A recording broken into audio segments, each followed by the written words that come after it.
Soyez tous les bienvenus, les frères et sœurs en Christ, nos amis et amis qui nous accompagnent. Soyez tous les bienvenus pour encore une transmission de l'Institut Vie pour tous.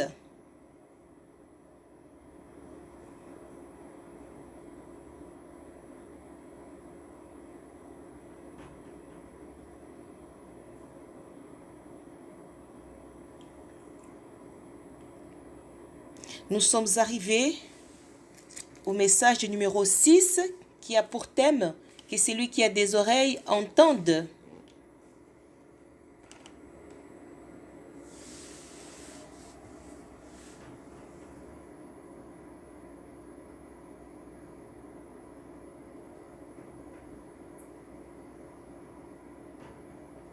Les 7 églises d'Apocalypse à Sardes.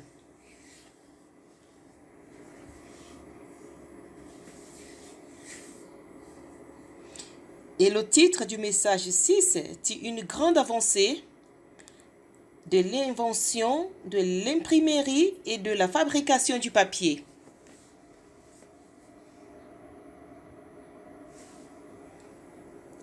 Et pour que tous se réjouissent avec nous, nous sommes à Bogota, en Colombie.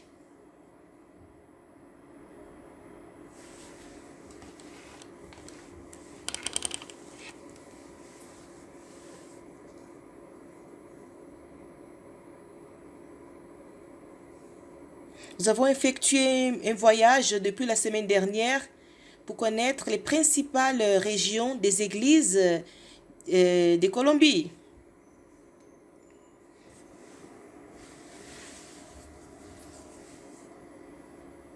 Et nous avons vu de nos propres yeux la grande bénédiction du Seigneur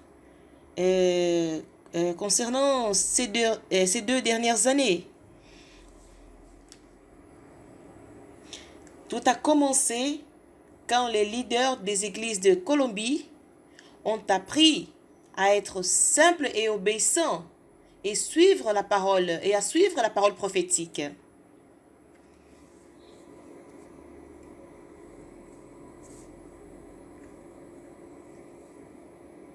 Et c'est alors que le Seigneur a fait grâce au CPEV dans la ville de Bucaramanga.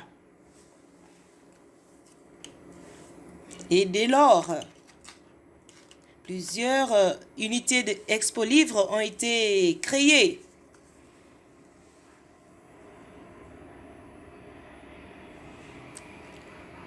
Et ces unités circulent pour amener l'évangile du royaume dans plusieurs villes et régions.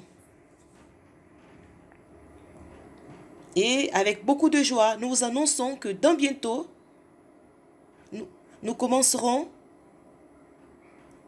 l'unité du Pâques à Bogota.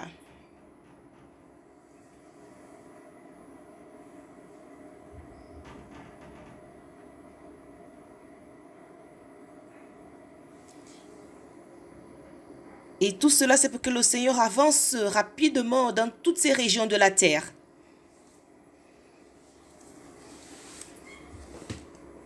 Et cette surface d'influence, principalement au nord de l'Amérique latine,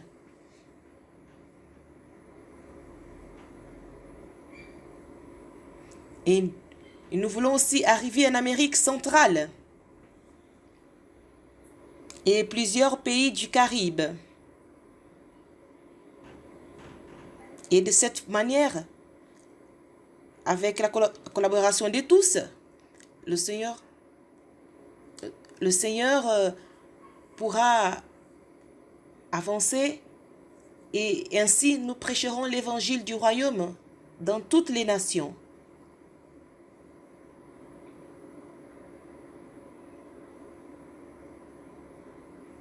Et ainsi viendra la fin. Celui-ci est notre fardeau. Édifier l'église du Seigneur. Prêcher l'évangile du royaume. Et emmener le royaume de Dieu sur la terre. Et coopérer avec le Seigneur pour la confection d'un tissu d'amour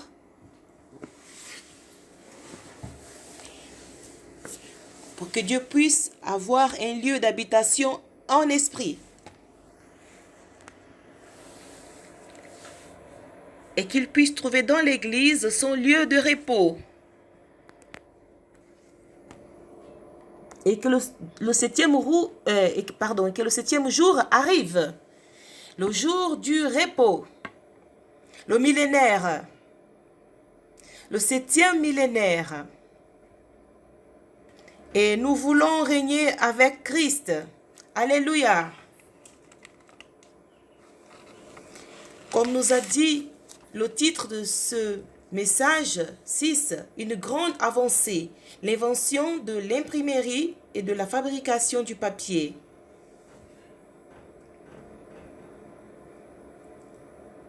Et notre lecture biblique, nous aurons beaucoup de versets que je ne pourrai pas tous les lire ici. Mais nous le lirons au cours du message. Et je voudrais commencer de la manière suivante.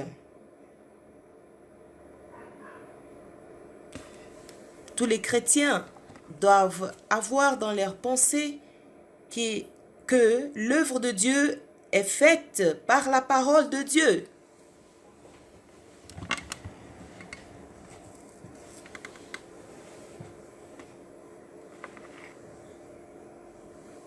Dieu n'est pas intéressé à faire une grande œuvre religieuse. En établissant des institutions religieuses sur la terre. Non. Il veut édifier son Église.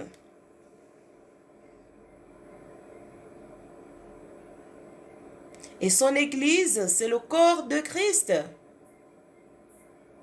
C'est un organisme vivant. Ce n'est pas une institution religieuse. Et tout dépend de la parole de Dieu. C'est elle qui dispense la vie. Et qui résulte en édification. Et c'est là où la volonté de Dieu, elle est faite. Elle est faite par la direction de Christ. Hébreux chapitre 1, verset 1.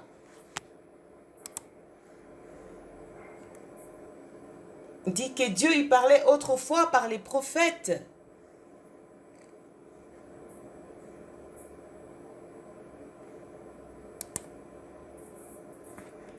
Quand Dieu parle, son œuvre est faite. Et dans l'Ancien Testament, avant la Nouvelle Alliance, il parlait par le moyen des prophètes.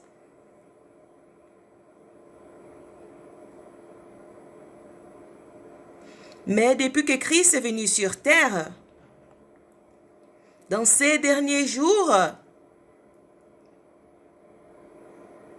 à l'ère de la Nouvelle Alliance, Dieu nous parle par le Fils.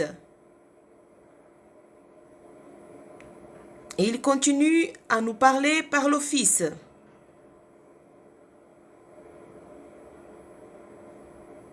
Et quand le Nouveau Testament a commencé, il a commencé à nous parler par l'ère du Fils. Après qu'il est mort et ressuscité, les apôtres ont continué à parler au travers, par rapport à la parole de Christ. Et l'apôtre Pierre a été choisi.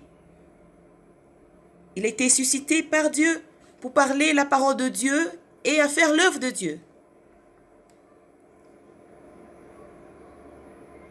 Et après, il a choisi Paul. Il a utilisé ce canal comme un prophète.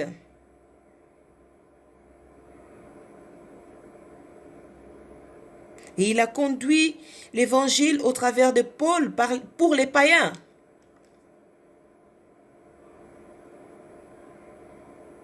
Et l'évangile est arrivé en Occident.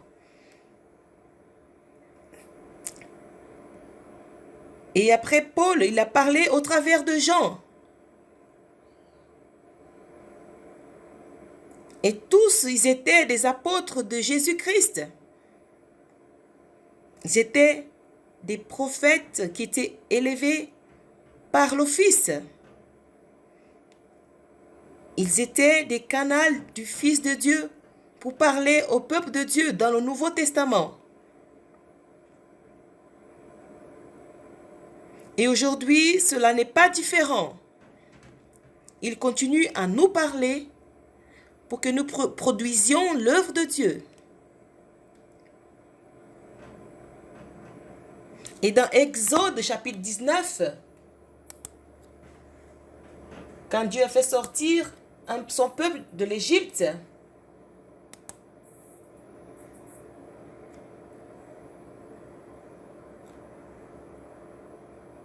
il a fait sortir presque 2 millions de personnes. Il est arrivé jusqu'au mont Sinaï. Et il a ouvert son cœur à son peuple.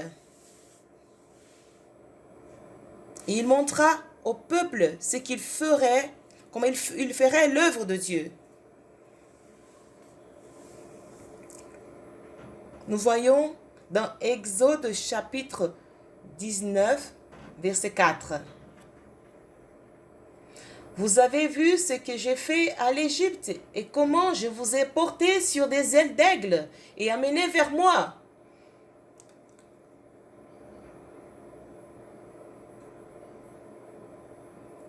Et je vous ai amené vers moi. C'était très difficile de faire sortir 2 millions de personnes pour traverser le désert avec beaucoup de difficultés. Ils sont arrivés au mont Sinaï.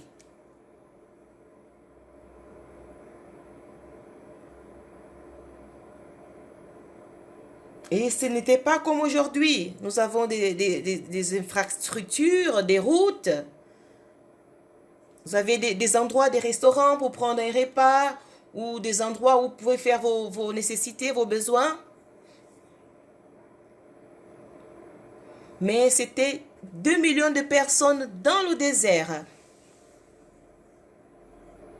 Il y avait des personnes âgées, des jeunes, des enfants, des animaux.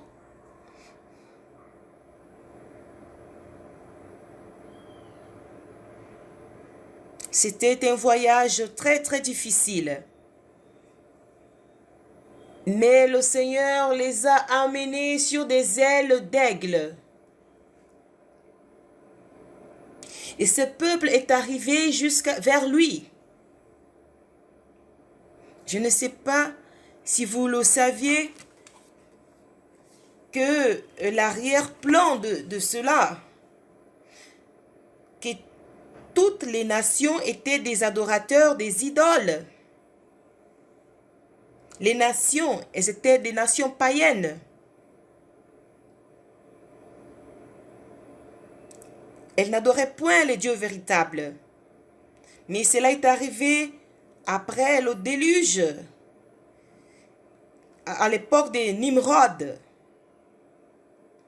Et le peuple s'était éloigné de Dieu. Ils ont commencé à adorer des idoles. Parce que ce peuple avait un concept que Dieu, que les faux dieux, ils étaient des dieux punisseurs.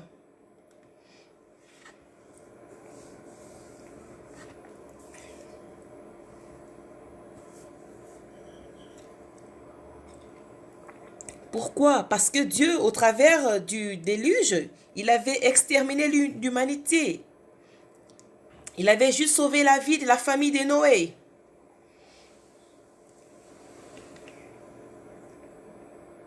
Alors Nimrod,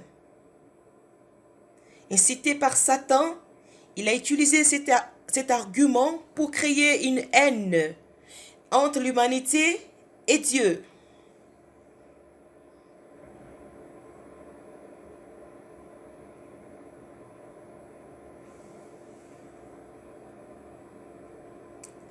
Alors, Alors Nimrod avait déclaré que l'homme n'avait pas besoin de Dieu.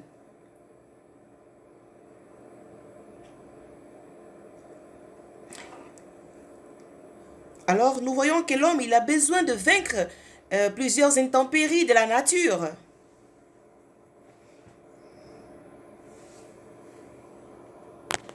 Un exemple, quand il pleut beaucoup, ces pluies qui causent des inondations.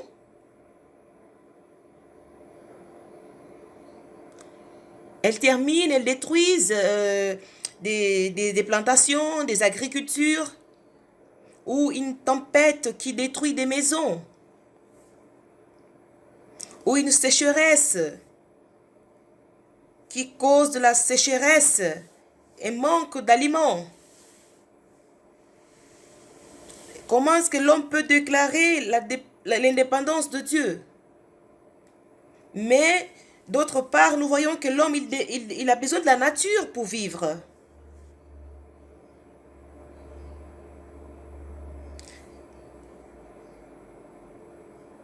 Donc les hommes avaient ce concept que c'était les idoles qui contrôlaient les intempéries de la nature. C'est faux Dieu qui les contrôlait. Donc ils faisaient des sacrifices à ces idoles, à ces dieux-là, pour recevoir leur faveur.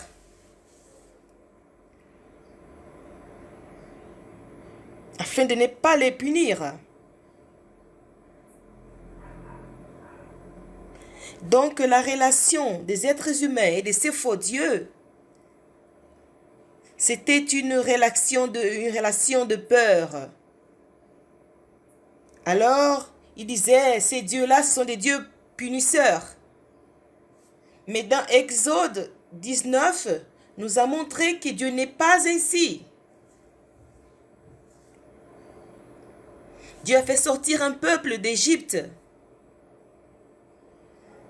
pour que le peuple puisse être amené vers lui.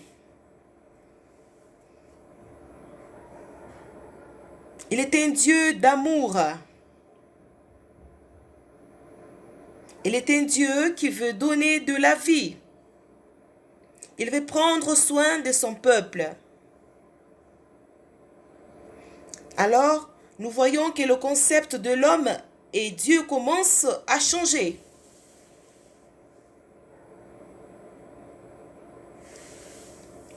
Alors, si vous avez ce concept d'un Dieu punisseur, Dieu veut changer cette mentalité, ce concept.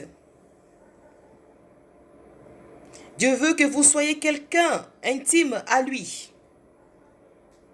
Il veut être votre intime. Mais que faire dorénavant? Que faire pour que nous soyons tous des intimes de Dieu? Quel est ce Dieu? Le peuple qui est sorti de l'Égypte ne le connaissait pas. Que veut-il de nous? Comment pouvons-nous être intimes de lui, être son intime? Alors Dieu donna une orientation, une direction vitale. Nous voyons au verset 5 de Exode 19. Alors ce soir, je veux que vous soyez éclairés au sujet de ce verset. Maintenant, si vous écoutez ma voix,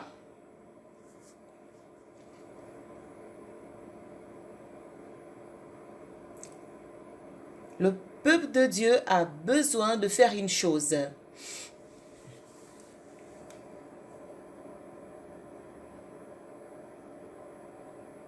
À prêter l'attention à la voix et à la parole du Seigneur. La voix et la parole du Seigneur, c'est elle qui va nous amener à être un peuple intime à Dieu.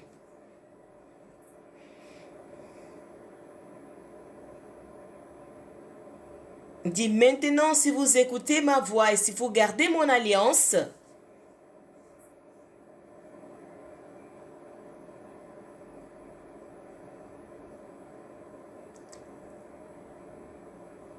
Alors vous m'appartiendrez entre tous les peuples.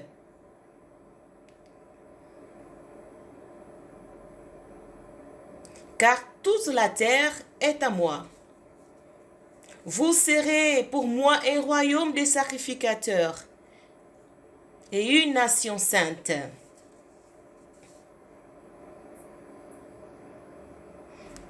Je ne sais pas si vous avez prêté attention à ce que je viens de déclarer. Dieu n'exige pas de nous, il ne veut pas que nous soyons 100% corrects ou que nous vivions une vie 100% correcte.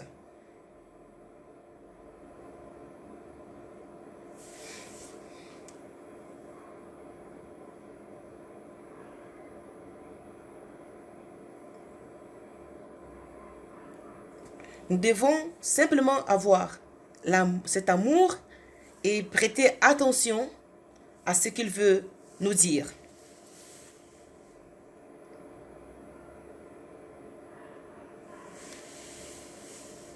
Laissez la parole, permettez que cette parole fasse son œuvre en vous. Alors, si nous écoutons avec diligence et nous prêtons attention à cette parole,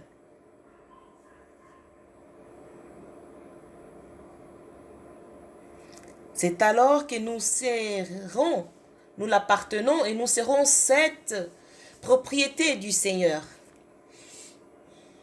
Et je vous dis encore,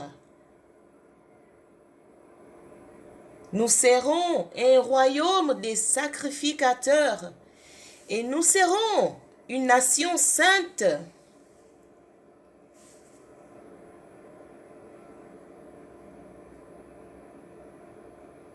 Vous avez vu comment la simple parole de Dieu peut produire beaucoup de choses. La parole de Dieu, elle fait de nous la propriété de Dieu.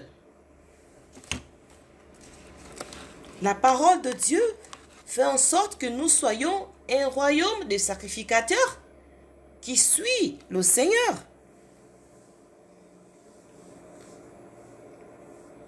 Nous ne sommes pas des sacrificateurs de dieux païens. Et nous qui sommes sortis d'une nation égyptienne remplie des cultures païennes. Parce que nous tous, nous sommes venus du monde. Et Dieu veut faire de nous, au travers de sa parole, une nation sainte.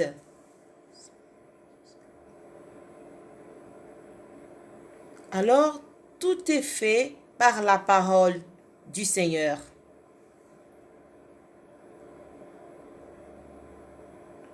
Mais il y a un problème. Parce que l'homme, il pense que s'il écoute la parole une seule fois, il a déjà tout appris.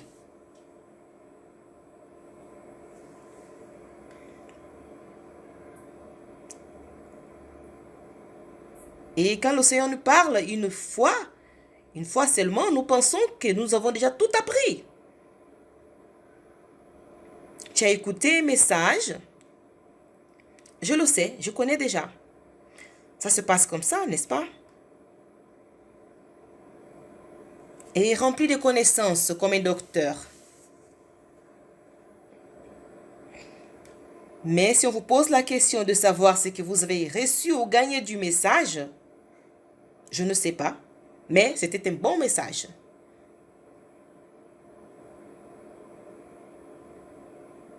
Parce que l'homme n'arrive pas à retenir, à peine par le fait d'écouter. Nous voyons encore dans le verset 8 d'Exode 19, le peuple a répondu, le peuple entier répondit. Nous ferons tout ce que l'Éternel a dit.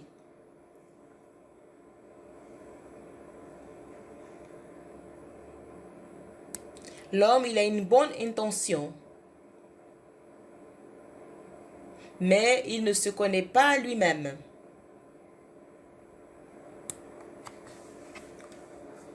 Vous écoutez, mais vous ne savez pas ce que vous avez écouté. Celui qui écoute, oublie. Ce que tu entends aujourd'hui, ce que tu écoutes aujourd'hui, demain, tu l'as déjà oublié.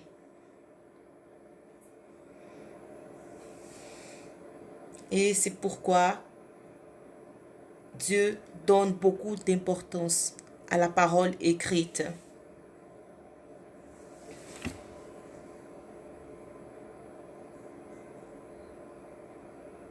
Dieu a toujours accordé beaucoup d'importance à la parole écrite, à des livres, parce qu'il sait que l'homme pense qu'il est entendu une fois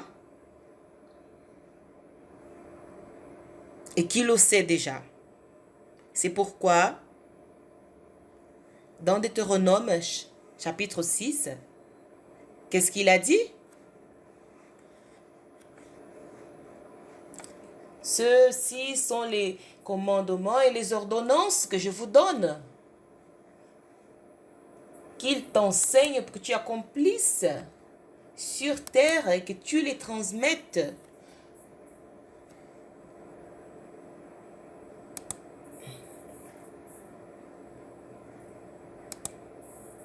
Voici les commandements, les lois, les ordonnances que l'Éternel votre Dieu a commandé de vous enseigner afin que vous les mettiez en pratique dans les pays, dans le pays dont vous allez prendre possession.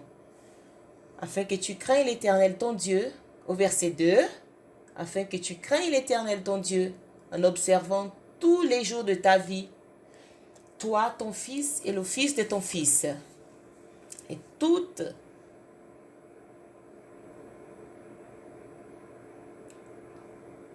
les jours de ta vie. Et que tes jours soient prolongés.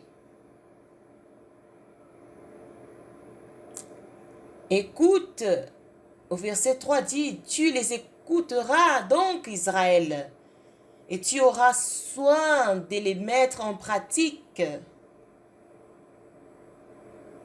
Écoutez et pratiquer. Celui qui écoute, il oublie. Et celui qui ne pratique pas, il se justifie. Mais celui qui pratique, il apprend. Je vais répéter. Celui qui écoute, l'oublie. Et celui qui ne pratique pas, il se justifie parce qu'il n'a pas pratiqué. Et qui pratique, il apprend.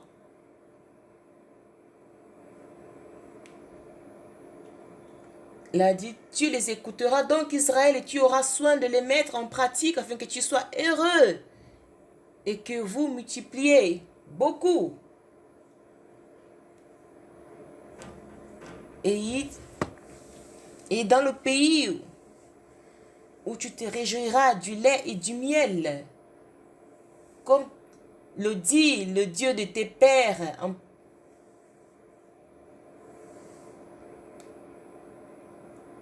quand nous écoutons la parole de Dieu, elle nous apporte la bénédiction afin que nous prospérions dans la bonne terre.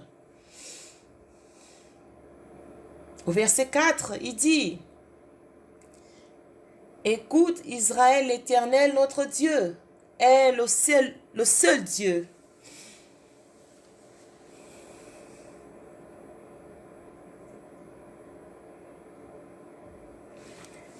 Nous n'avons pas beaucoup ou plusieurs dieux pour écouter. L'Éternel est le seul Seigneur.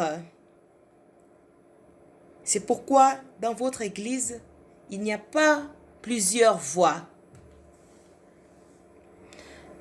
Parce qu'il n'y a qu'un seul Seigneur. Il n'y a pas deux façons de parler. Il n'y a pas deux directions dans l'église. Il n'y a qu'une seule direction dans l'église. Parce que seul l'Éternel Jéhovah est le Seigneur. Au verset 5 dit, tu aimeras l'Éternel ton Dieu de tout ton cœur, de toute ton âme et de toute ta force.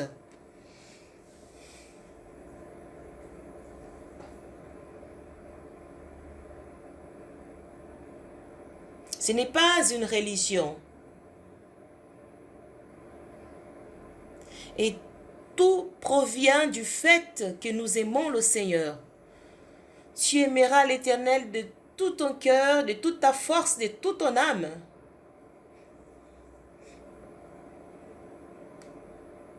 Il n'y a pas un demi-mot.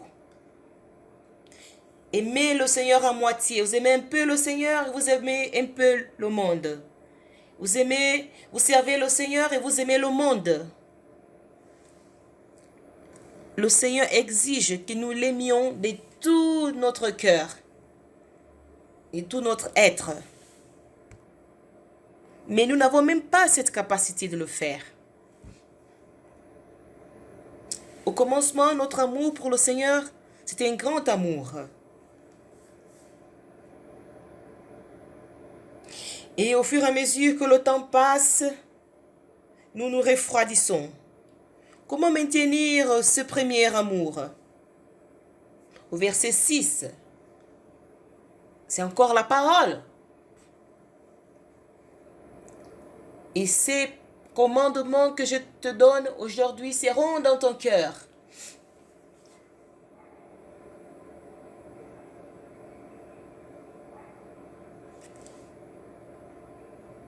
Comment nous pouvons être un peuple qui aime le Seigneur? Et que nous soyons un peuple qui faisons la volonté du Seigneur. Nous n'avons pas cette capacité. Quel est le secret? Mes frères, ces paroles que le Seigneur nous a ordonnées, elles doivent être dans notre cœur.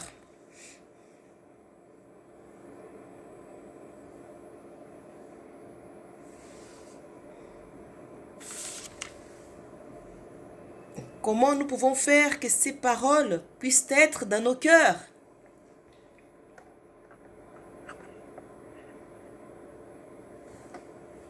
Il n'est pas seulement suffisant d'écouter une seule fois. Nous avons besoin de la parole écrite. Nous avons besoin de répéter, la répéter. C'est pourquoi le verset suivant nous dit, le verset 7 nous dit, tu les inculqueras à tes enfants. La parole, le mot inculquer, a une signification qui veut dire enregistrer, imprimer, imprimer ces paroles dans nos cœurs.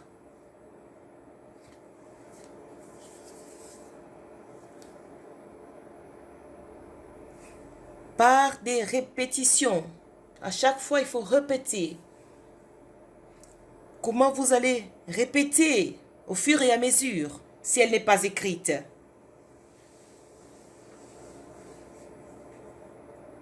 Vous l'avez écoutée une fois et vous l'avez oubliée. Comment vous allez répéter cette parole si vous ne l'avez pas écrite?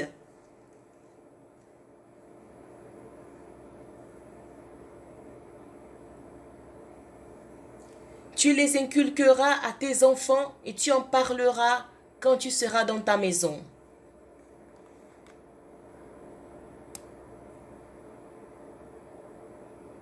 Quand tu iras en voyage, quand tu te coucheras et quand tu te leveras. Alors il faut avoir cette parole écrite entre vos mains.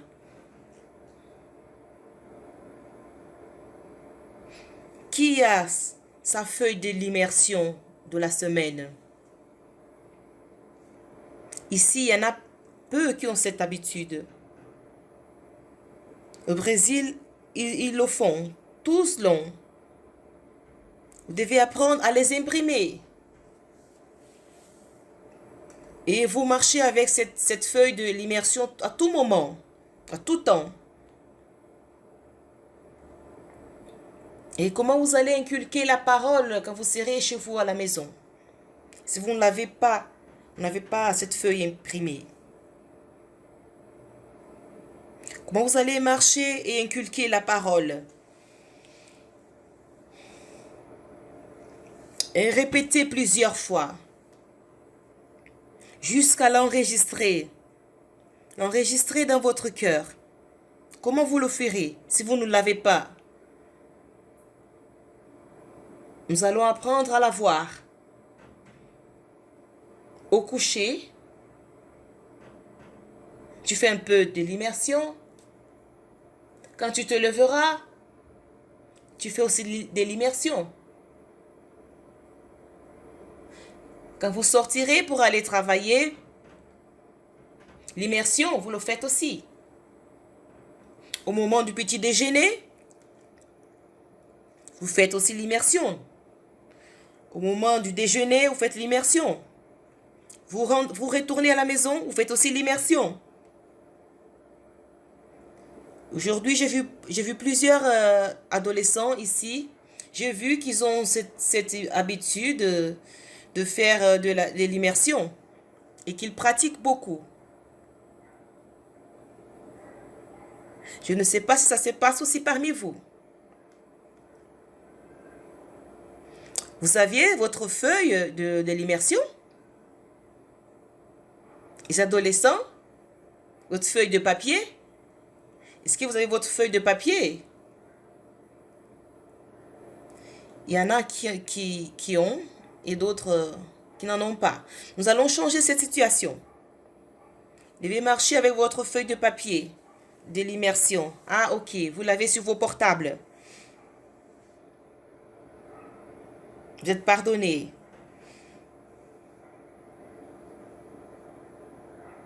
Vous avez vu l'importance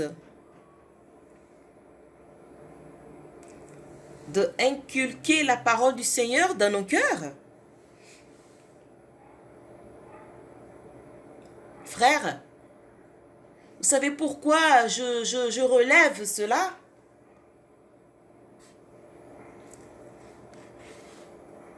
Celle-ci n'est pas la culture de l'Église dans ce 20 siècles.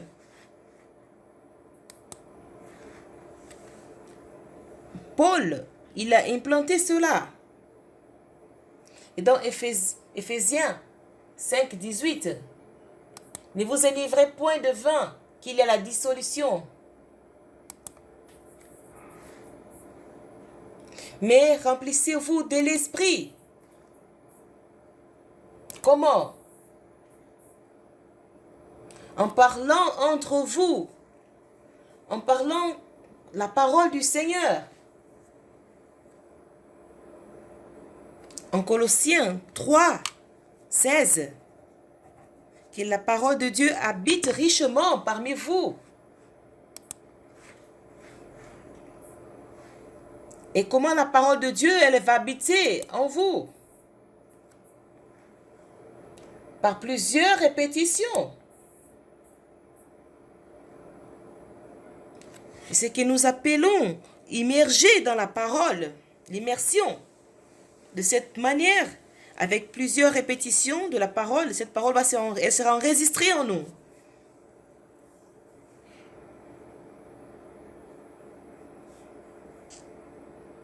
Et la parole habitera, elle habite dans nos cœurs.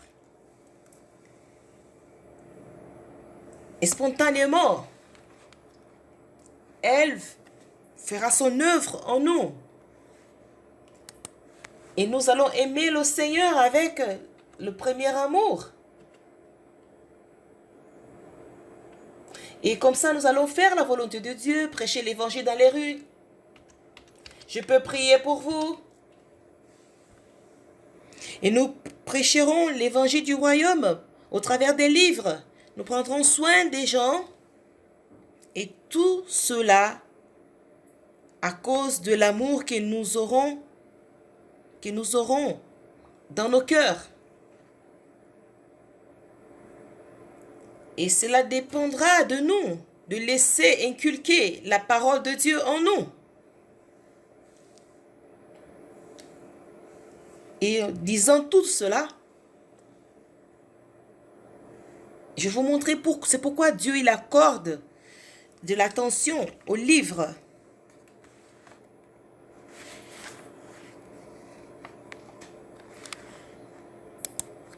Voyons dans Genèse, chapitre 5, au verset 1.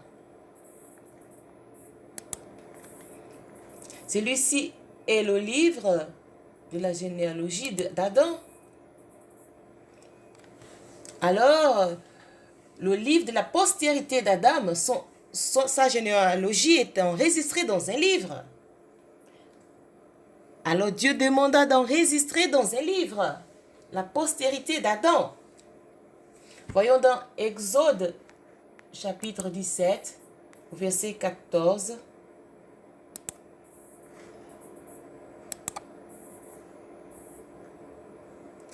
L'Éternel dit à Moïse, écris cela dans le livre pour que le souvenir s'en conserve, et déclare à Josué.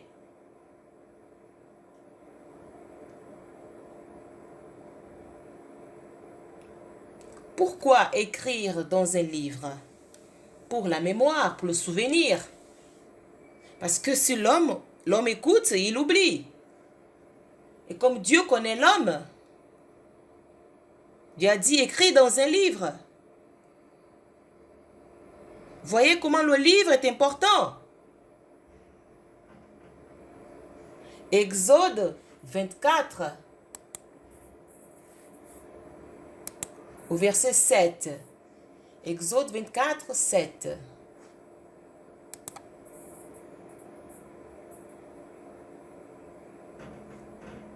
Il prit le livre de l'Alliance et le lut en présence du peuple. Et si Dieu n'avait pas demandé de l'enregistrer dans un livre, il ne l'aurait pas lu. Alors, Dieu a demandé d'enregistrer dans le livre de l'Alliance. Ils ont pu le lire.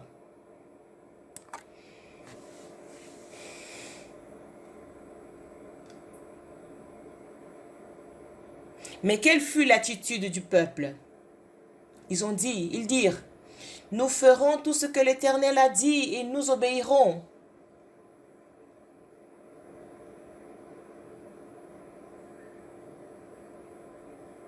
L'homme n'a pas cette capacité.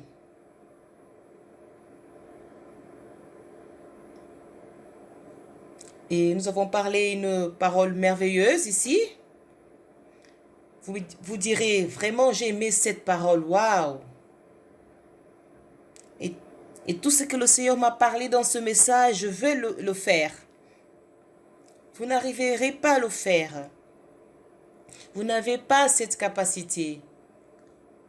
Et qui vous donnera la capacité de le faire? C'est la parole. Alors, qu'est-ce que vous devez faire avec la parole? Vous devez inculquer la parole. Vous devez immerger. Vous devez répéter cette parole. Cette parole doit être enregistrée dans votre cœur. Et cette parole vous rendra capable de pratiquer.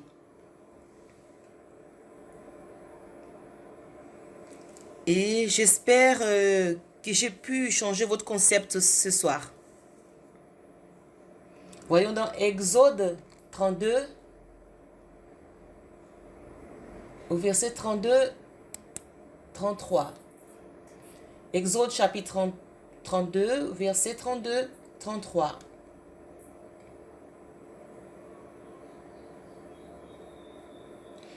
Pardonne maintenant leurs péchés, sinon efface-moi de ton livre que tu as écrit.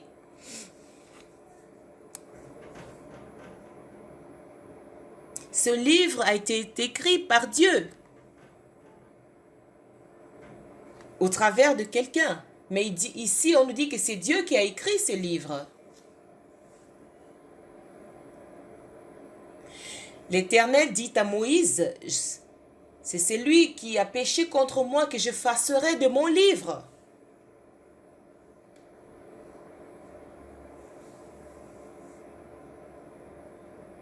Il y a un livre qui est écrit par Dieu Voyons dans Nombre, chapitre 21, 21, 14.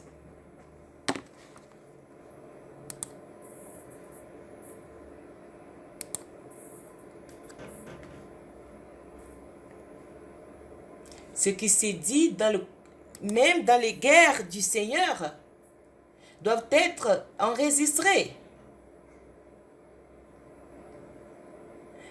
Même les guerres de l'Éternel doivent être enregistrées dans un livre. Les victoires que le Seigneur a accordées à son peuple, son peuple oublie. Alors le Seigneur a dit, enregistre dans un livre. Voyons dans Deutéronome 17. Deutéronome 17, 18. J'ai déjà lu cela dans l'un de mes messages. Quand Israël demandera un roi pour soi, le Seigneur a dit, quand ce roi s'assiégera,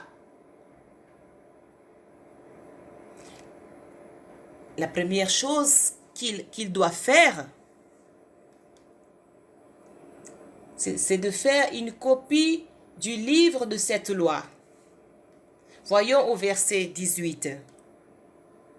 Quand il s'assiera sur le trône de son royaume, il écrira pour lui dans un livre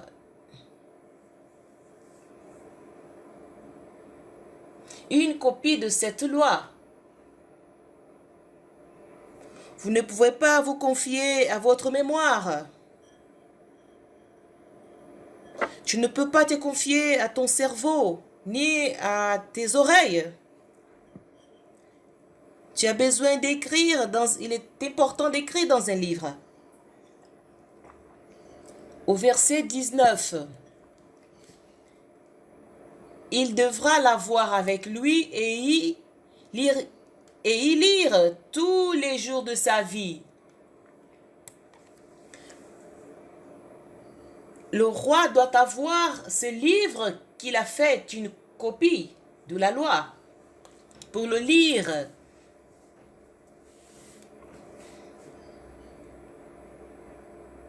Et il lira tous les jours de sa vie. Et c'est pourquoi j'ai posé la question de savoir qui avait la feuille de papier de l'immersion sur soi. Il faut lire tous les jours. Tous les jours. Vous devez le porter sur vous. De l'avoir sur vous. Pourquoi cela?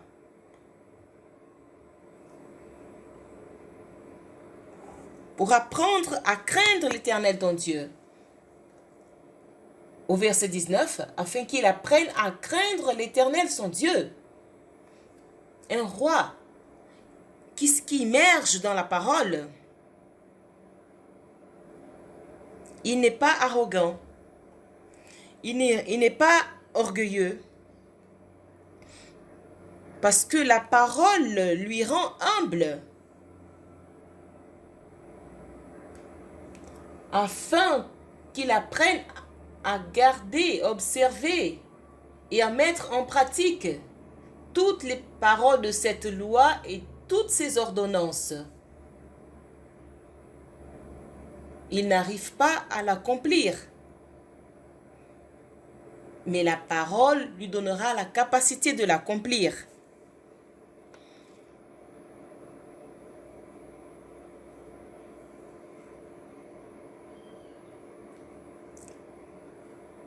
Au verset 20, afin que son cœur ne s'élève point au-dessus de ses frères.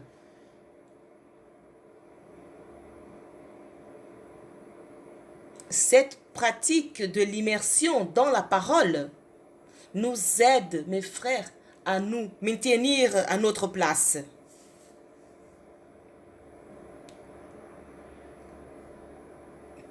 Au cas contraire, nous allons toujours finir par nous enorgueillir. Je suis tel le frère responsable de l'Église. Ça fait 30 ans que je suis dans la vie de l'Église. Alors, toi, tu dois m'écouter. Je suis le roi. Tu es mon inférieur. C'est toi qui dois te soumettre à moi. Je suis ton aîné. Mais si tu t'immerges dans la parole, le Seigneur te maintiendra humble.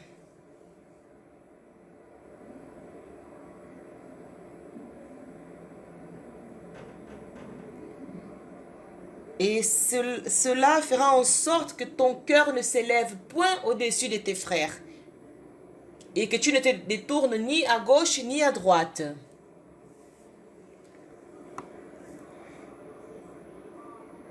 Quand tu immerges dans la parole, tu te détourneras. Et ça te garde pour que tu ne te détournes pas de cette parole. Parce que celle-ci est une parole vivante du Seigneur. Et quand tu inculques cette parole vivante, elle nous donne la direction. De telle sorte que, afin qu'il prolonge ses jours dans son royaume, lui et ses enfants au milieu d'Israël. Et le Seigneur bénira votre direction. Vous n'êtes pas conduit par un homme naturel. Mais cette parole, à travers la parole qui est inculquée en vous, elle vous aidera à être un chef dans l'Église. Deutéronome 28, 58.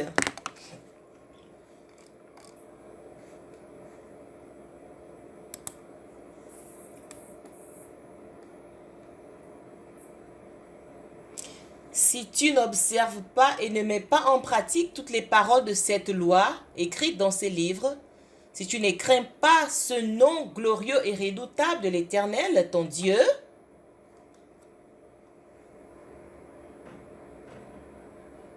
si tu n'observes pas et ne mets pas en pratique ces paroles,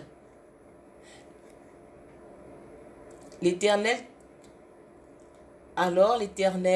te frappera miraculeusement avec des plaies grandes et de longue durée, par des maladies graves et opiniâtres.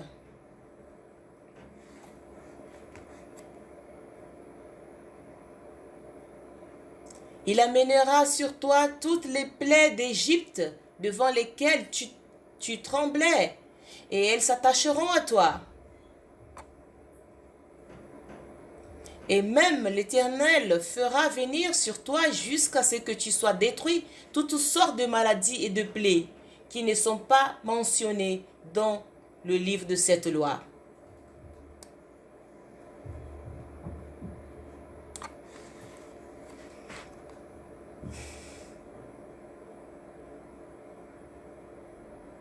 Voyez la gravité, les conséquences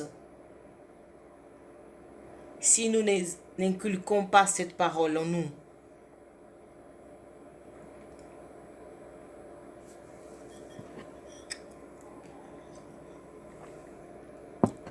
Voyons dans Josué, chapitre 1er.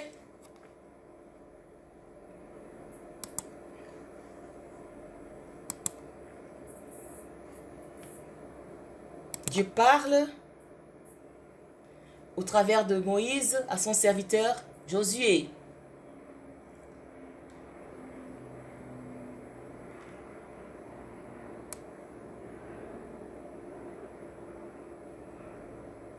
Il dit que ce livre de la loi ne s'éloigne point de ta bouche.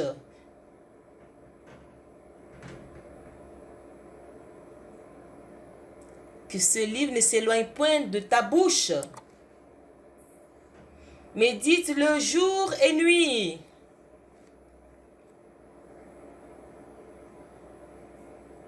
l'immersion dans la parole au matin, l'immersion dans la nuit. Pour agir fidèlement selon tout ce qui est écrit.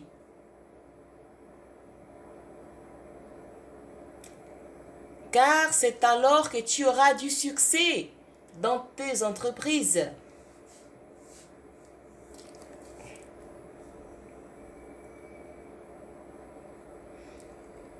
Josué avait un grand défi devant lui.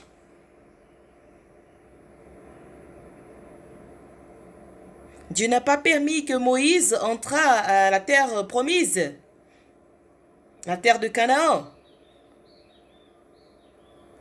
Et Josué était un jeune et qui aidait Moïse.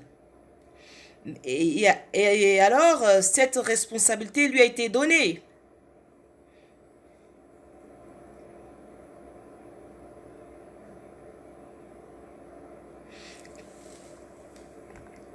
Comment Josué allait accomplir cette grande responsabilité?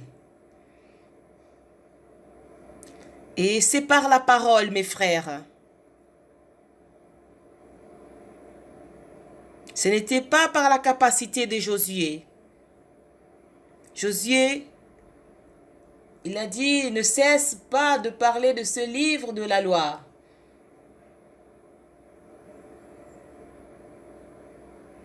Médite sur ces livres jour et nuit. Alors sois fidèle à faire tout ce qui est écrit dans ce livre.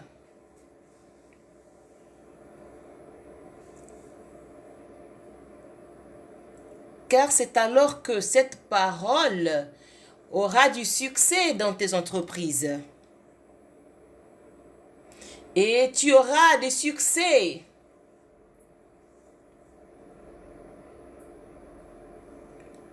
Et dans ces 2 dernières années, la Colombie a pu expérimenter cela. Les églises en Colombie, elles ont découvert que la parole prophétique, c'est elle-même qui fait l'œuvre de Dieu.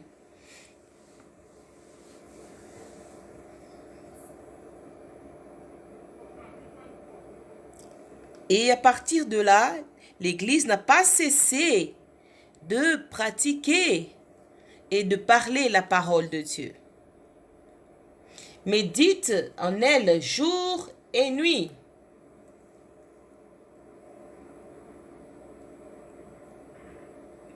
Pour agir fidèlement selon tout ce qui est écrit et tout ce qu'elle dit. Et le Seigneur a fait prospérer ces 2 années. Vos chemins ont été en succès. N'arrêtez pas.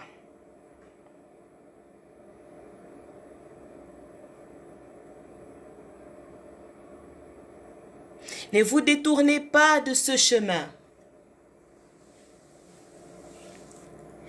Et ne pensez pas que maintenant vous êtes autosuffisant. Mais mes frères, continuez à pratiquer en inculquant la parole du Seigneur.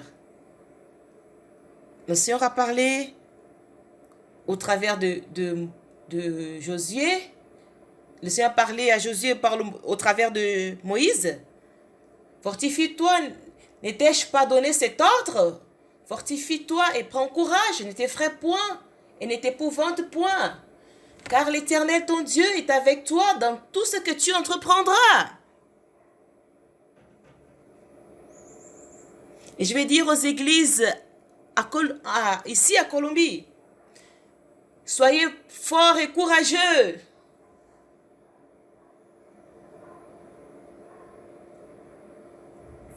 Ne vous effrayez pas avec les attaques de l'ennemi. Ne t'épouvante point, car l'Éternel ton Dieu est avec toi.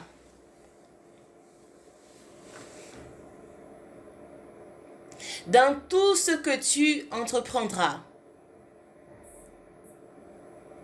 partout où tu iras. Nous voyons dans 2 Chroniques,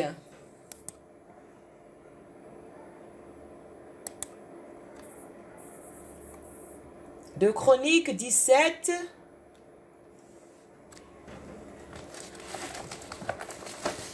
Au 3e jour de son royaume,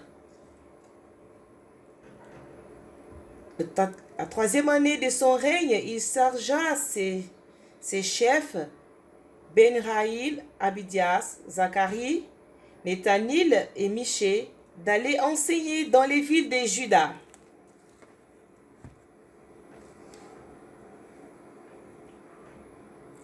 Nous lisons concernant le roi Josaphat.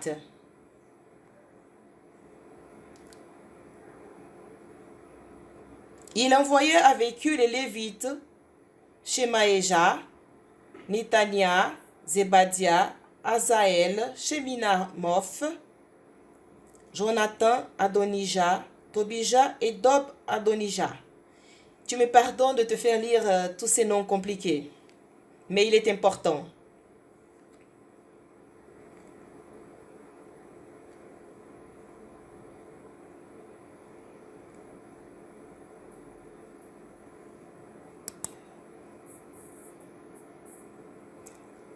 Alors ces princes et lévites sacrificateurs, ils étaient en Juda.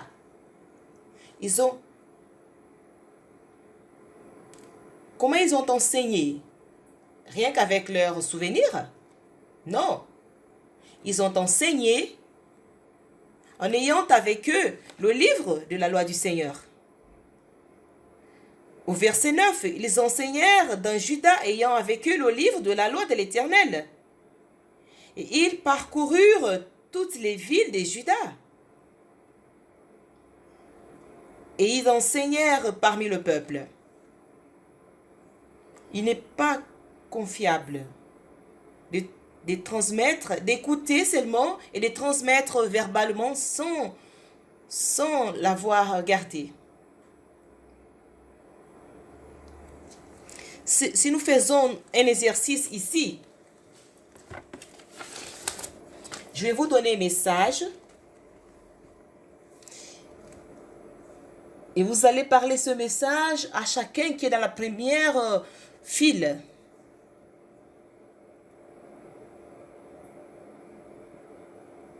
Vous allez transmettre ce message l'un à l'autre, ceux qui sont devant jusqu'à ceux qui sont en arrière,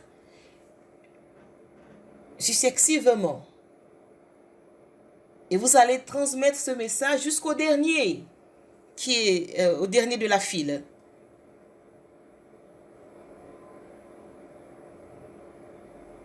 C'est le même message qu'on va transmettre. Et ce même message qui a été transmis, qui est passé de l'un à l'autre, mais quand la dernière personne recevra, on n'aura pas le même message original qui a été présenté au début. Et ne vous confiez pas aux bouches-oreilles. Il faut avoir avec vous le livre. Le livre, quelque chose écrit. Amen. Ô Seigneur Jésus.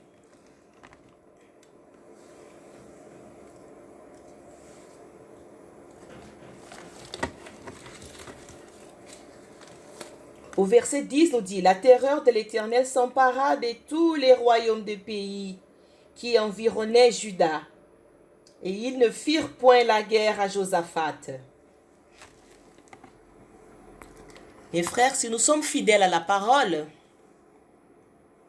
nous faisons l'immersion dans la parole. Frères, et l'ennemi de Dieu, il va craindre.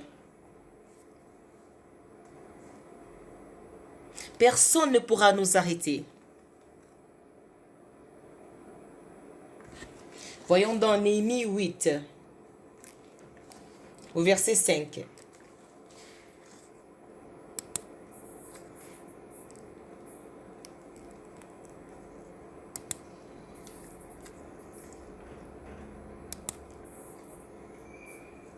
Esdras ouvrit le livre à la vue de tout le peuple, car il était élevé au-dessus de tout le peuple. Et lorsqu'il l'eut ouvert, tout le peuple se tint en place.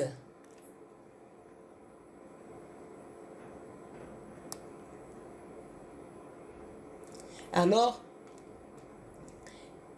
alors les princes et les sacrificateurs, ils enseignaient le peuple dans la loi, avec un livre. Au verset 8, ils lisaient distinctement dans le livre de la loi de Dieu, distinctement, et ils donnaient le sens pour faire comprendre ce qu'ils avaient lu.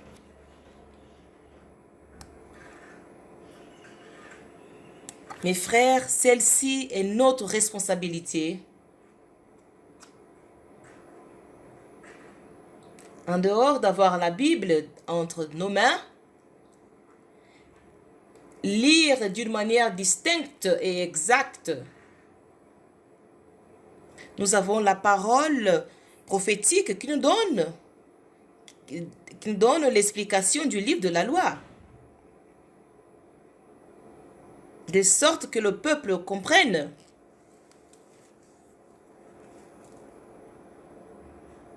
Et le peuple pleurait.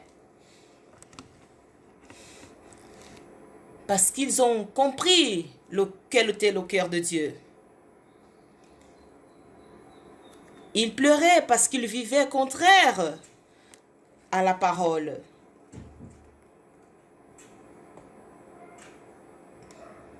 Mais les princes l'ont repris en disant, aujourd'hui, nous allons nous réjouir tous. Au verset 10, il leur dit, allez, mangez des viandes grasses et buvez des liqueurs douces et envoyez des portions à ceux qui n'ont rien de préparé, car ce jour-ci est consacré à notre Seigneur.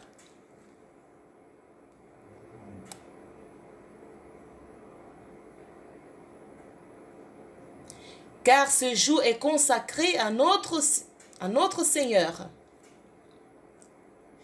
Ne vous affligez pas, car la joie de l'Éternel sera votre force.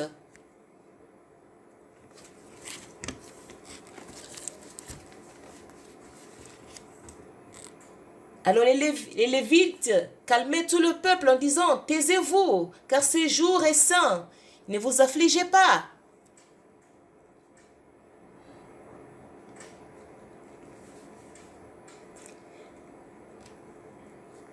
Alors, et tout le peuple s'en alla pour manger et boire, pour envoyer des portions et pour se livrer à des grandes réjouissances, car ils avaient compris. Car ils avaient compris les paroles qu'on leur avait expliquées. Pourquoi, mes frères? Car ils avaient compris les paroles qu'on leur avait expliquées. Et c'est pourquoi nous pratiquons le colportage. Aujourd'hui, tous les chrétiens ont des livres entre les mains. Mais ils ne comprennent pas. Grâce à Dieu, au travers de la révélation de la parole,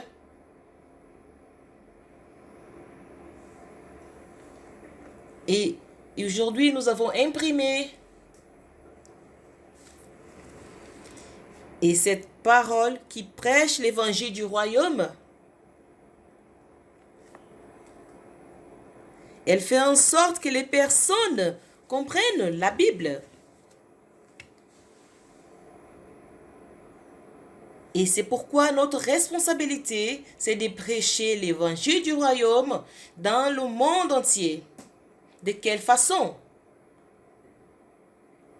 Au travers des livres. Voyez, mes frères, l'importance des livres. C'est pourquoi, mes frères, suivons cette lignée et des messages des Vaudois.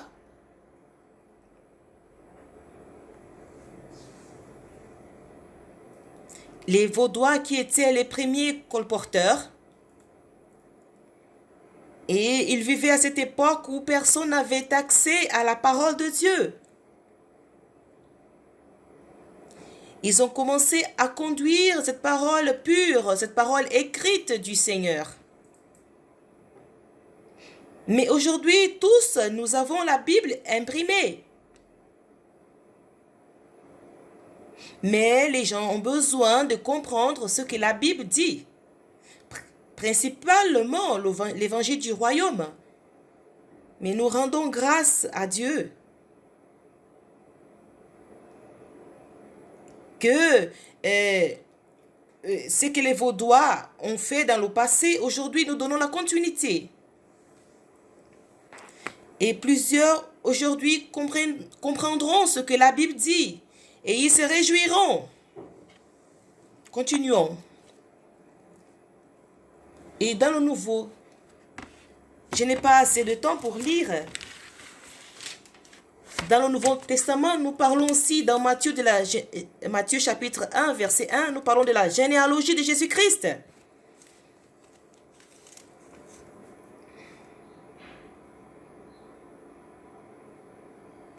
Et dans Marc aussi, Marc 12, 16, nous parle aussi de cette généalogie de Moïse.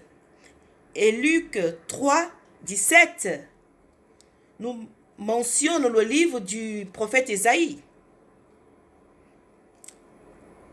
Et Luc 20, 42 mentionne aussi le livre des psaumes.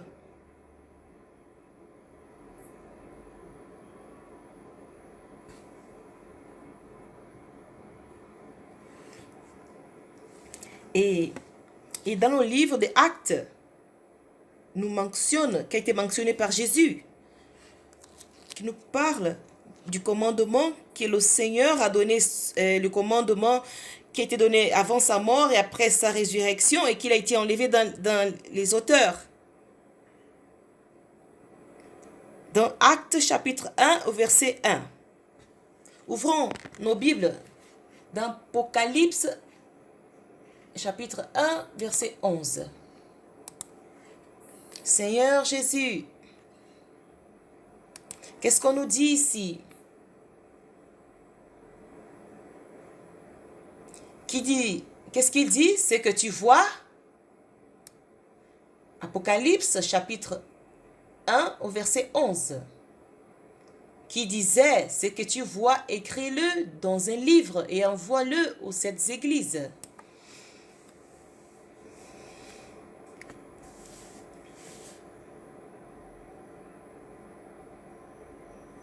Le Seigneur a demandé d'écrire et d'envoyer aux 7 églises.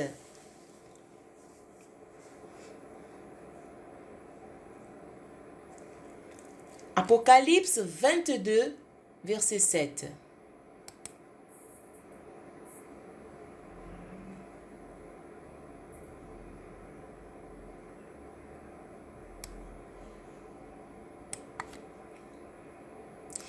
Et voici, je viens bientôt. Heureux celui qui garde les paroles de la prophétie de ce livre.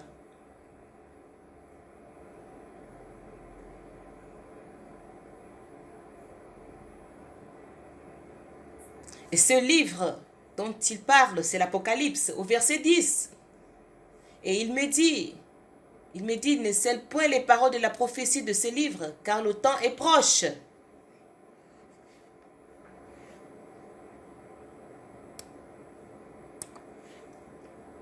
Que celui qui est injuste soit encore injuste, que celui qui est souillé se souille encore, et que le juste pratique encore la justice.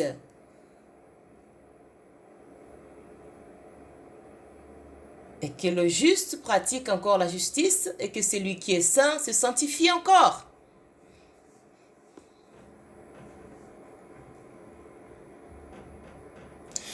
Au verset 12, voici je viens bientôt.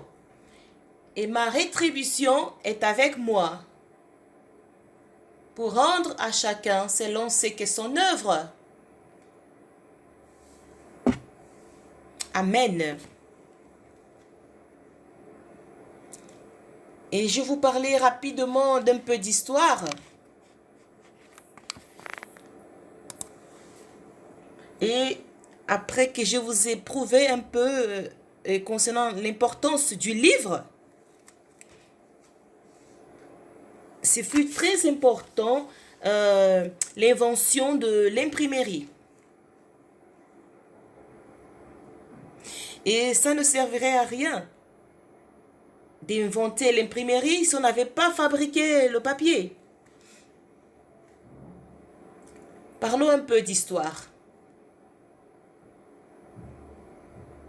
La chute de Constantinople en 1453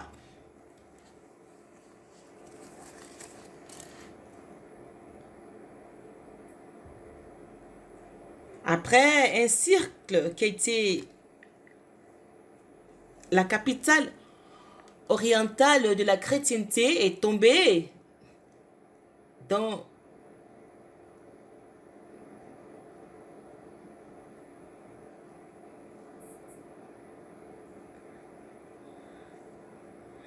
entre les mains des Turcs. Alors Mahomet a transféré, il a transféré son domicile et il a changé le nom de la ville d'Istanbul. Aujourd'hui, Istanbul se trouve en Turquie. Et plusieurs sages, les Grecs, ont changé, ont déménagé en Italie. Ils ont trouvé leur domicile là-bas. Ils ont fui de Constantinople. Et à partir de là, ils sont éparpillés dans plusieurs pays en Europe.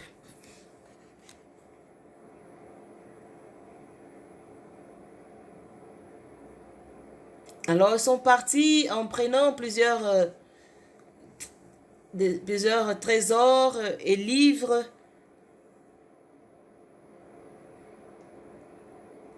des sciences à cause de Constantinople. Et à partir de là, l'Europe a commencé à étudier la littérature et la langue grecque.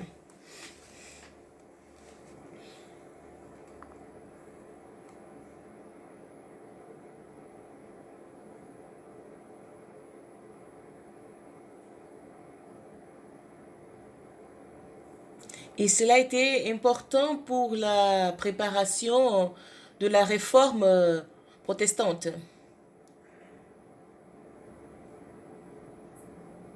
Et à cette époque-là, l'humanité était au Moyen Âge.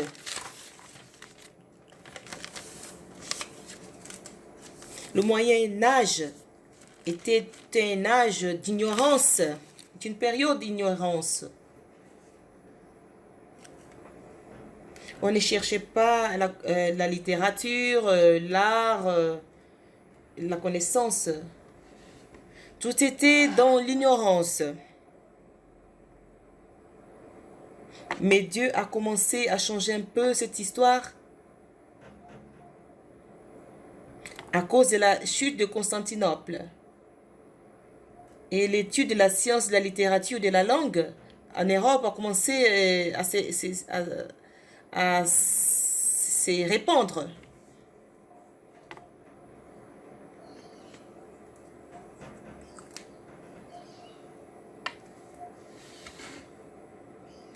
Et alors, ils ont commencé avec la fabrication des papiers.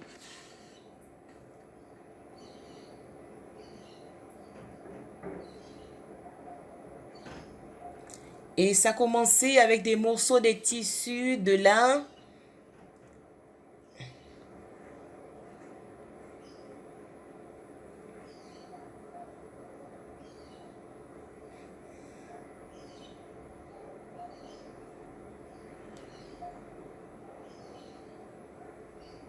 Et après un moment de perfectionnement, avec plusieurs étapes de perfectionnement,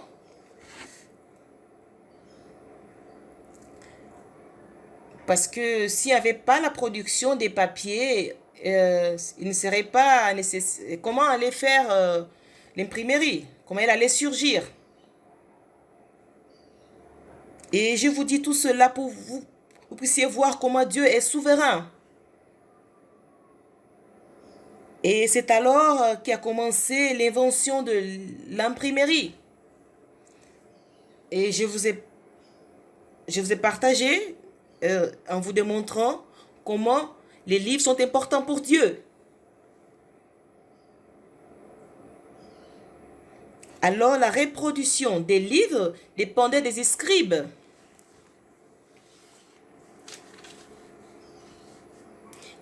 Qui avaient des ouvriers qui copiaient des manuscrits. Ils écrivaient à la main. Et ces éditions étaient très limitées.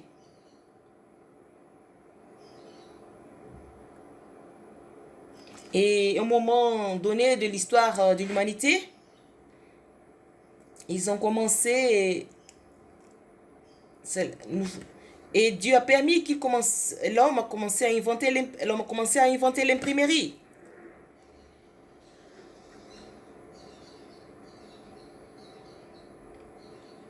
Et alors ça a créé des moyens pour que la sémence de la parole du Seigneur soit sémée et pour accomplir son objectif.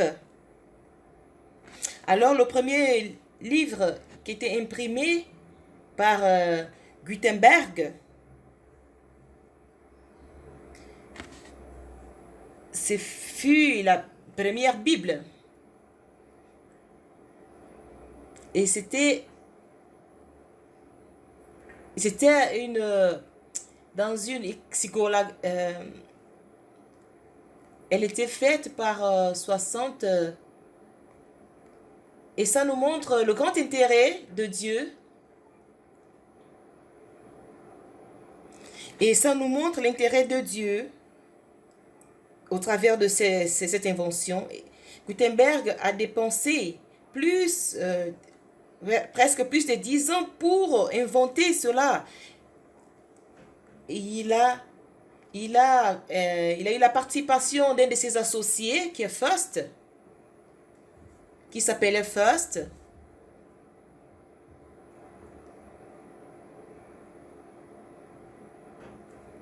Et il avait aussi le beau-fils de First qui s'appelait Chauffeur.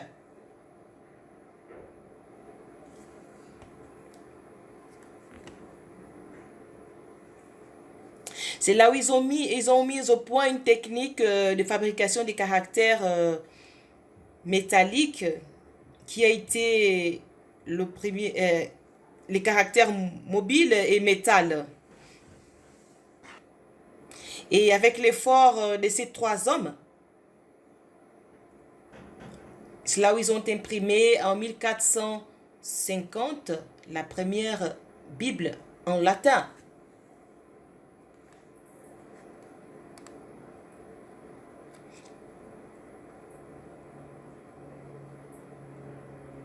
Et la deuxième impression de la Bible a été faite vers l'année 1462. À cause d'un prix, les coûts très élevés de cette impression. Les premiers exemplaires produits c'était acquis par des nobles et des bourgeois à l'époque, et les sacrificateurs.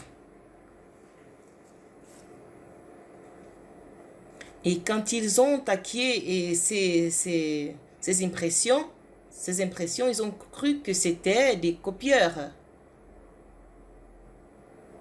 Ils n'avaient pas encore la conscience de l'imprimerie. Quand ils ont vu qu'ils n'étaient pas des copistes,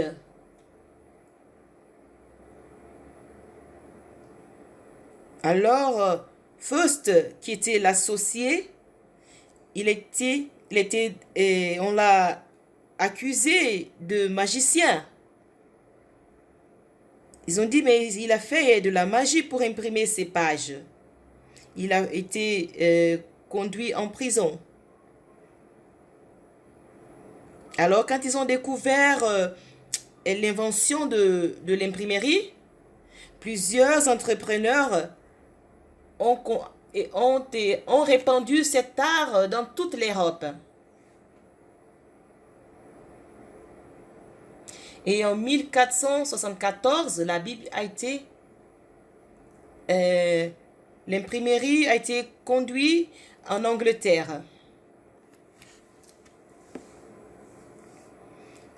En 1508, ils ont introduit l'imprimerie en Écosse. Avant,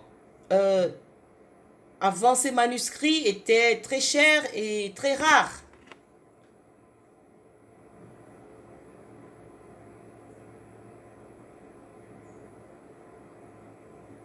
Ils étaient juste qui pouvaient les acquérir à l'époque, c'était les bourgeois et les rois. Et certaines universités et une communauté ecclésiastique.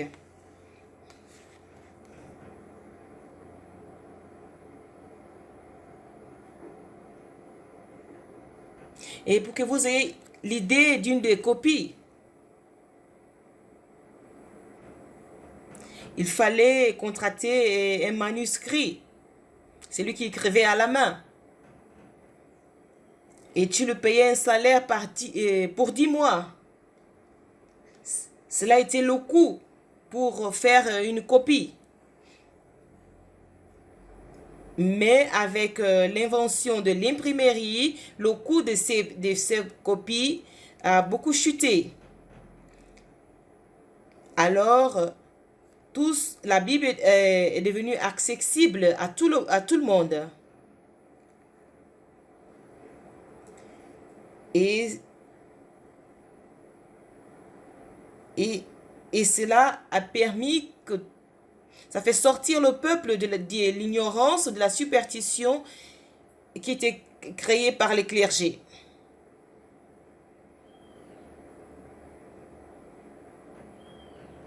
Alors, c'est de là que a commencé la traduction de cette précieuse parole de Dieu dans toutes les autres langues. La première traduction en italien en 1400, dans les années 1484, en langue bohémienne, en 1475, et en hollandais en 1476. Et dans la même année, ils ont pu traduire aussi en langue française. Et la traduction pour l'espagnol en 1478. Alors, la lumière de la parole de Dieu a commencé à éclairer le peuple de Dieu. Grâce à Dieu que de nos jours, tous ont accès à un exemplaire de la Bible. Grâce à Dieu.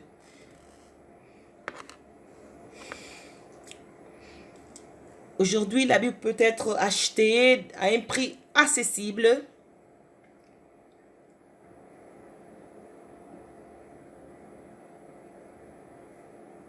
Cependant, sans la révélation de la parole de Dieu, le peuple ne comprend pas.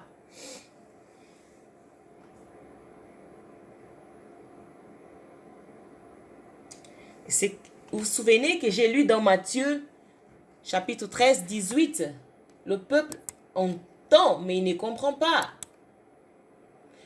Le malin, il vient, il enlève ce qui a été sémé dans le cœur. C'est pourquoi Jésus dit, dans Matthieu 13, 15, 16, il dit, heureux ceux qui entendent, lisons. Matthieu chapitre 13, sinon je vais compliquer la traduction. Matthieu chapitre 13, verset 15. Je veux lire la partie finale d'une manière positive.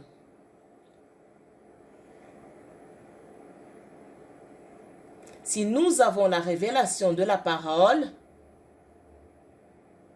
les gens verront de leurs yeux, ils entendront de leurs oreilles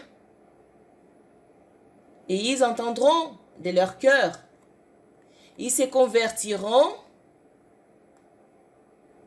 et ils seront guéris par le Seigneur. Au verset 16.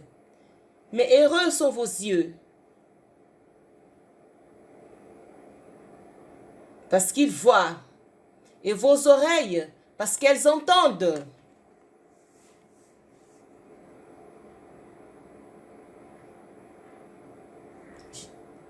Je vous le dis, en vérité, beaucoup de prophètes et des justes ont désiré voir ce que vous voyez et ne l'ont pas vu. Entendre ce que vous entendez et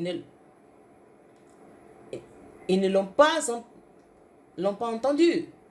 Au verset 19, dit que cette parole est la parole du royaume. Aujourd'hui, le Seigneur restaure son Église au travers de la révélation de la parole. Et c'est pourquoi André Miller a dit que l'Église en Philadelphie elle a un trésor. Ça ne veut pas dire que ceux qui la conduisaient étaient capables. Mais elle a la parole prophétique.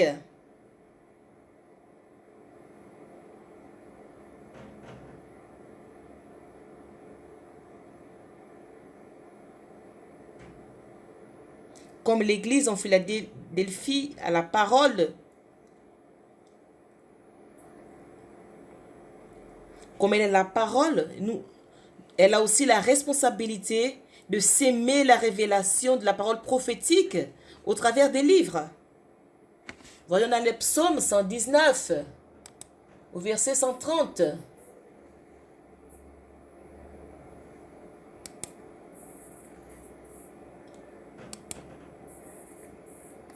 La révélation de ta parole est claire et donne de la connaissance aux simples.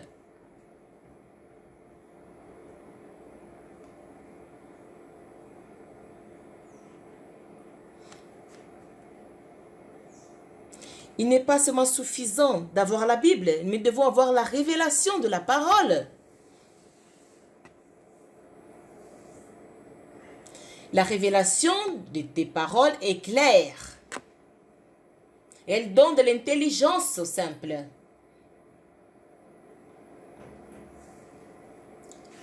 Proverbe 29, 18.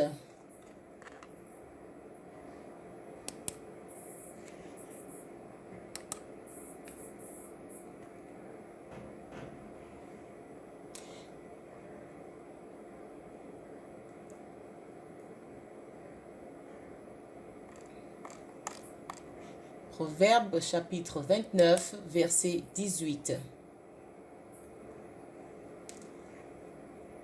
Quand il n'y a pas de révélation, le peuple est sans frein. Heureux s'il observe la loi.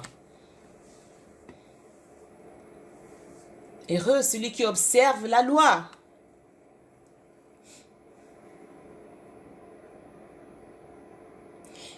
Je vais lire dans une autre version en portugais qui est la King James actualisée. Je vais voir, Roberto, si tu arrives à faire la traduction. Le peuple qui n'accepte pas la révélation de l'Éternel est une action sans ordre, désordonnée.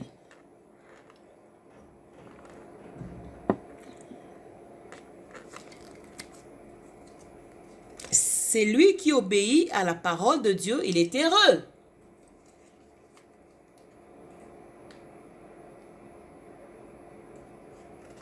Ô Seigneur Jésus. Et c'est pourquoi nous avons lu dans Néhémie 8 qui a dit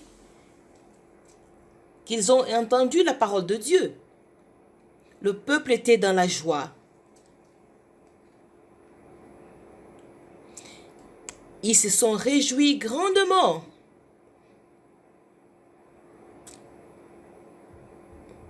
Vous vous souvenez de cette histoire de l'Éthiopien dans Actes chapitre 8, au verset 30-31. Philippe était envoyé par l'Esprit, il a abordé à cet eunuque éthiopien. Cet eunuque, il avait une grande responsabilité. Et je pense que peut-être les colporteurs auraient peur de l'aborder. Parce qu'il avait une grande... Mais Philippe était rempli de l'esprit. Il avait fini de faire l'immersion dans la parole. Il a abordé l'Éthiopien. Il a dit, puis-je prier pour toi?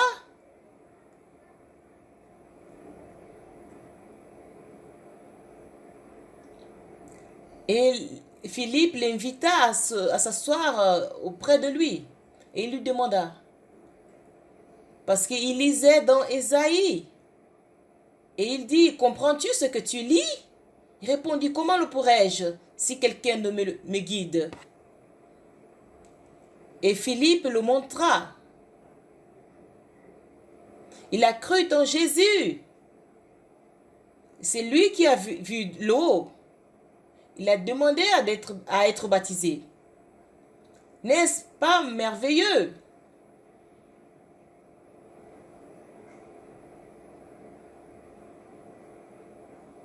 Seigneur Jésus,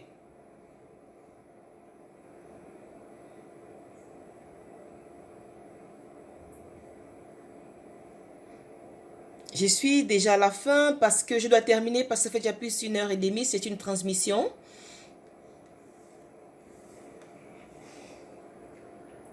Et je vais raccourcir ici.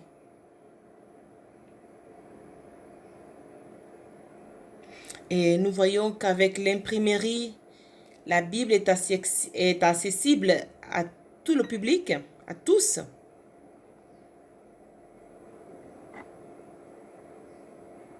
Et le clergé a commencé à s'opposer fortement.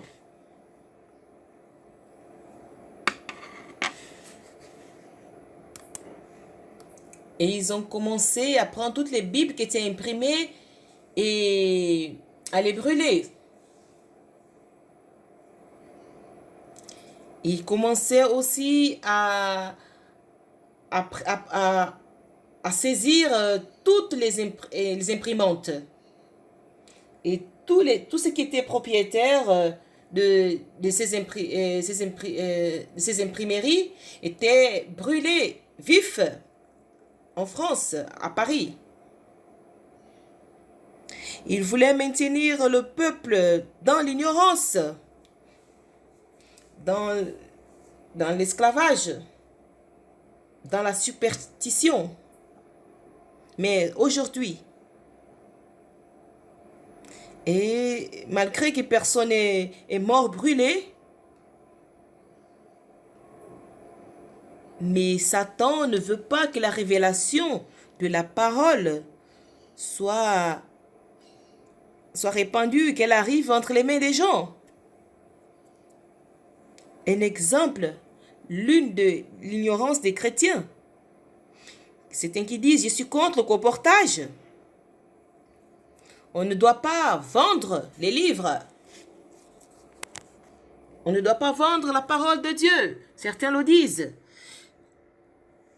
Mais mes frères, nous devons savoir que toute production des livres, elle a des coûts.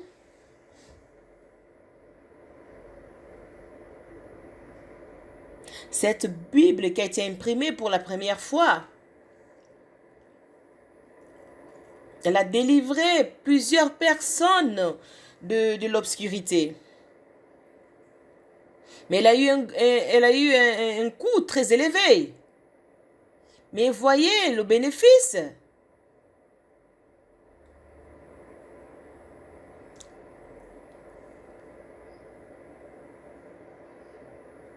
Aujourd'hui, nous avons des coûts de l'édition, de l'impression des livres et de la distribution des livres.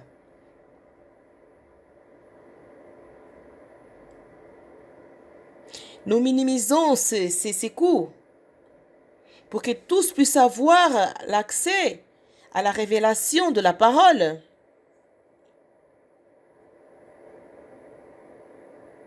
Mais personne n'est en train de vendre la révélation de la parole.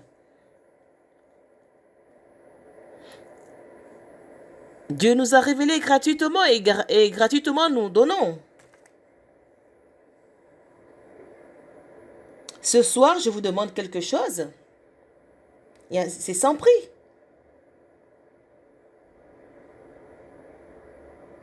Mais la production des livres, elle a des coûts, ses dépenses. Mais Satan, il met ses concepts dans la tête des chrétiens. Et cela limite la distribution de ces livres. Et ça empêche que la révélation arrive dans les mains des gens. C'est une manière que Satan utilise pour empêcher que les livres arrivent chez des gens.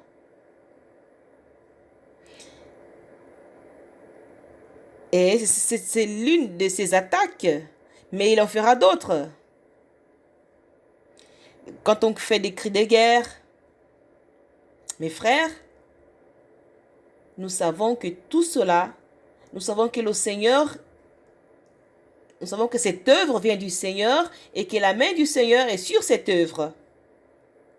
Le Seigneur va délivrer plusieurs personnes de l'obscurité, de l'ignorance.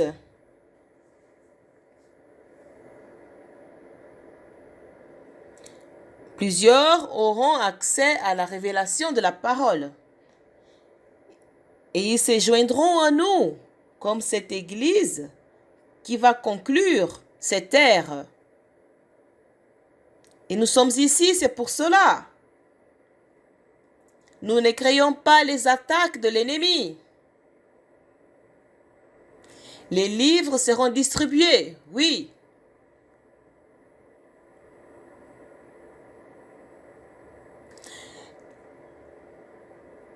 Les semences du royaume seront jetées dans le monde entier. Alors viendra la fin. Il y aura un jour. On n'aura plus de colporteurs dans les rues pour s'aimer des livres. Parce que la grande tribulation viendra. Mais tous qui ont fait ce travail seront enlevés.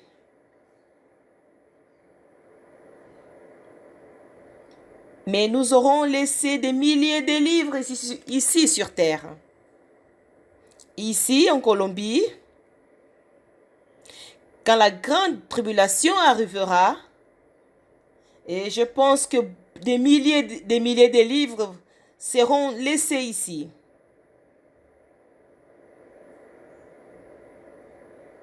Et le peuple de Dieu qui viendront se réfugier en Amérique latine,